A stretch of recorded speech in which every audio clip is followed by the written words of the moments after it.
This is my 240-gallon aquarium. Dusky narrow hatchetfish.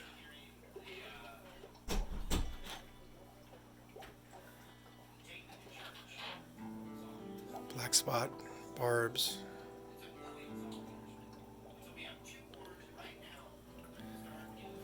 Tetra.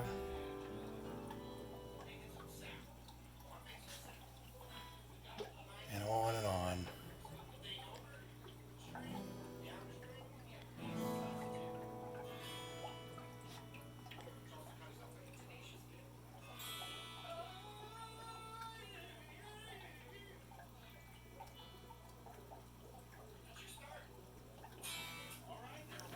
Look at these bleeding hearts.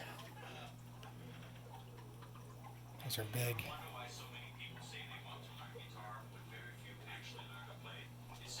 I'm growing up some different type of earth eaters. And then some really unusual tetras of different types. I got through Aqua Imports some of these fish. Always got great fish through them. And some of these are straight from the Amazon. Some are Asian fish. Look at those dusky narrows. They're so nice. A little bit of fray on their top fin for some reason. I did a lot of water changes recently. Got a sand on the bottom. I'm running 2 big fluvels in it. The large fluval canisters. Developed my own lighting system here. I can do different things with it. Built my own hood. But I'm not even running those lights right now. I'm just running a couple overhead lights because I want to overdo the lighting here while I make this video. And I have a bunch of neat bottom feeders just hidden away.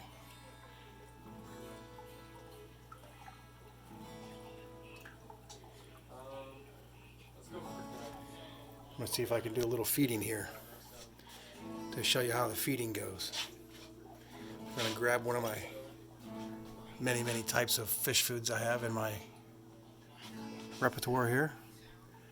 And I'm going to grab just some of this just to show you how well these fish just love to eat. They know me and they come to me. So I'm going to go in here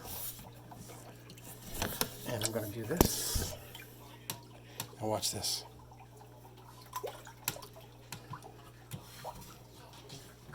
And I step back. Look at that. That's so cool. That'll be gone. Bottom feeders will come out next, I think, if they can smell it. Here comes one. There he is. Just got him for a couple of bucks, and he's small. He's like maybe an inch long. Now look at him. That food will be gone soon. I'll feed him once or so a day.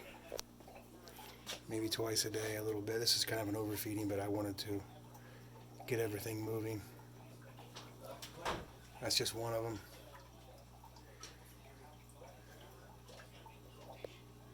Look at that Kyberzi.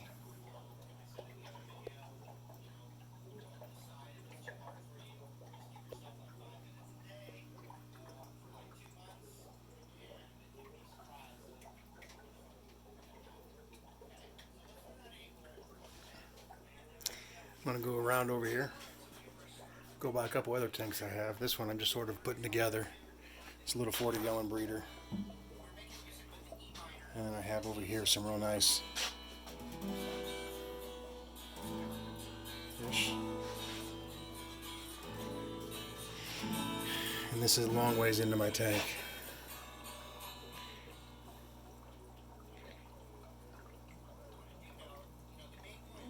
This is an 8-foot long tank, so even though there's a lot of fish that I'm going to end up taking some of these out of here and moving them to different places, I do a lot of water changes. Use RO water and filtered rainwater. And I add a little bit of replenish to it now and then. And I boost up the bacterial load now and then. I don't lose fish unless they just get old and die. Or maybe one's too small and the other ones are too big, and then nature takes its course. Nice Congos, those are Africans. I just threw those in there. I'm growing him up. He'll get much bigger. He doesn't do much but stay at top. And got a nice Synodontus underneath the filter over there, running through those filters. My fan fell down. I got to take the hood off one of these next days and replace everything. Got a bunch of driftwood. I've got some bottom feeders in there. I got a Raphael cat and a wood cat, and I thought I'd lost them. I thought they were dead. Hadn't seen them for 3 or 4 months. Figured that somewhere or the other they got lost and eaten, died or whatever. And the other night I was feeding my fish, and oh, there they come out. So they're real healthy. So this is I've always kept cichlids, and this is the first time in my life I got away from the cichlids. Although I have some cichlids in there, I do have earth eaters that I'm growing up, and I'll be, dispersing some of those at some point. But as far as I've always kept really large cichlids, and this was the first time I've just centered on Tertras and Barbs, and I can't be more pleased.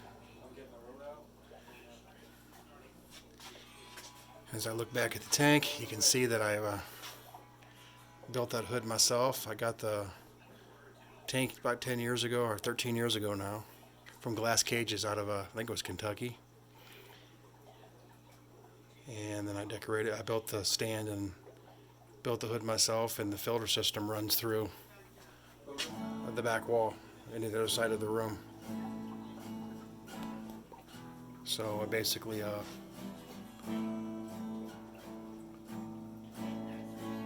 kind of a self-done project. And I can turn my ceiling light on. Hey Google, turn the ceiling on. Sure. See? Let's turn the ceiling on. Hey Google, turn big fan on. Sure. Just turn on my fan. As you can see, that's now creating disturbance in the water.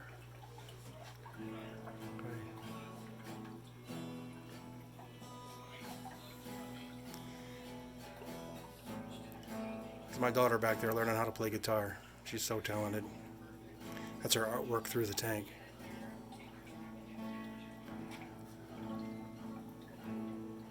So this is my tank. I'm going to do more. I have a couple cameras that go in the water, so I'm going to start taking more films of different things. But this is my 240, and I should get the names of all these different Tertras I have and put these online, but some of these are straight from the Amazon through,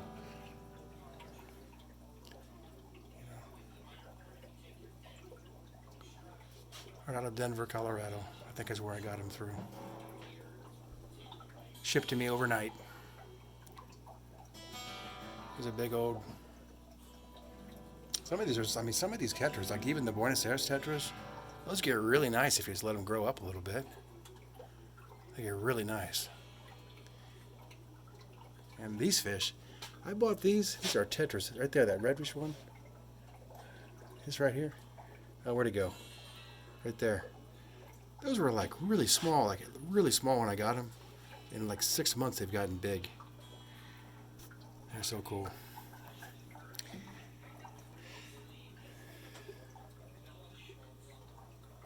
Got those for aqua imports too. I don't have any sponsors or nothing. I'm just putting this video online. But that's one of the places I order fish that I've been really happy with. I've got 9 of those dusky narrow hatchets. Those even get bigger than what they are. They're supposed to get 8 inches. I got a yardstick up on my tank. I can kind of stand in front of my tank. I varnished a yardstick and put it on there, so I can kind of look at my fish and see how big they are. You can always measure from the tip of the nose to the base of the tail. So some of these are getting to be 5 inches long, 6 without the tail. And there's no aggression. Man, when those barbs there get flared up and they start showing off their fins, it's an incredible thing to watch. I'll catch him one of these days and videotape it. I'm going to go away now and sign out of here.